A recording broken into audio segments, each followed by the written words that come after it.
Tingnan mo guys, oh. Yan, pwede dito.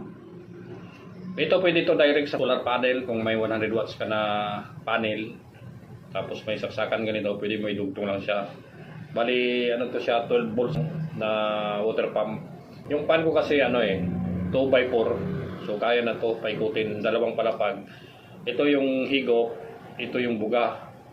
So ito, pupunta to sa second floor, tapos bababa, ihigupin to sa baba. Ayun sa may walang palapag. So next video, papakita ko sa inyo.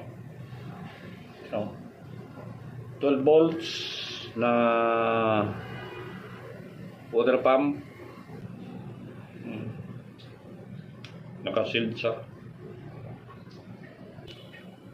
Takpan natin. Pero